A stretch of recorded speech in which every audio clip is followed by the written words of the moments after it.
Variability in yield and quality is a major challenge facing Australian cherry growers. A recent project by the Tasmanian Institute of Agriculture, funded by Horticulture Innovation Australia, explored ways to manage that variability.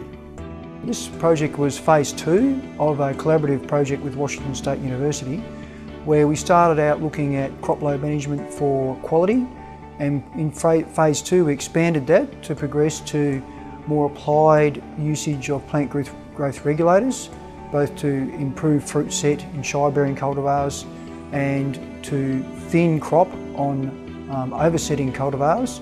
That was one major component.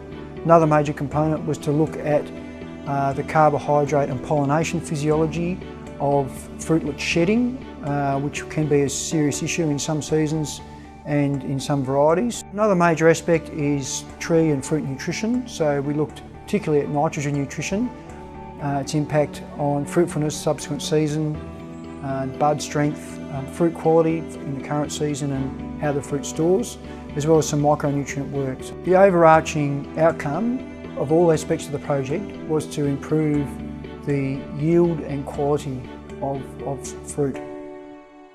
The Institute's Dr. Joanna Jones explored the impact of cherry trees' carbohydrate reserves on fruitlet drop or abscission. We did a variety of things in the field to try and measure carbohydrate levels and monitor any fluctuations that might be occurring, and then for years 2 and 3 put in some treatments which would regulate the amount of carbohydrate available.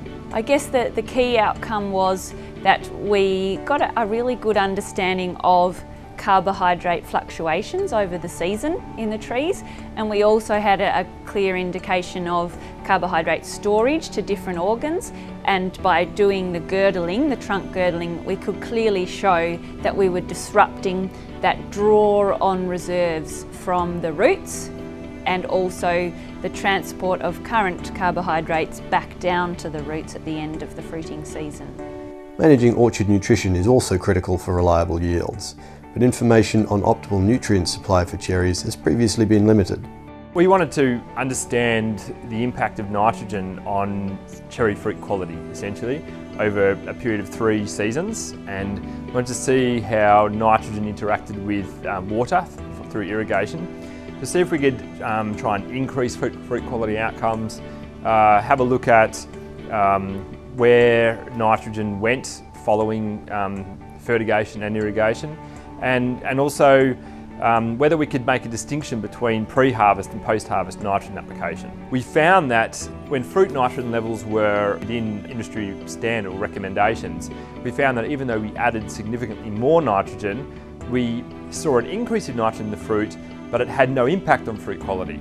So yeah, it's sort of a take-home message there was that there's a bit of flexibility for growers in how they utilise their nitrogen, and that might depend on whether they're trying to get some vegetative growth or whether they're trying to avoid vegetative growth, that it doesn't really have a huge impact, or as bigger impact as we thought, if your nitrogen levels are okay to begin with. Ultimately, one of the biggest factors affecting cherry growers' profitability is the amount of fruit set. Dr. Sally Bound's research focused on the potential to manage fruit set using plant bioregulators.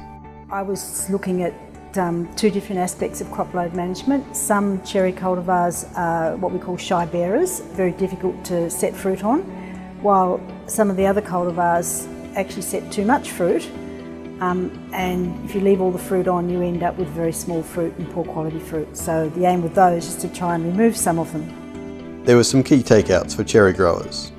If they want to improve fruit quality in the shy-bearing cultivars or improve crop load, I would strongly recommend retain application.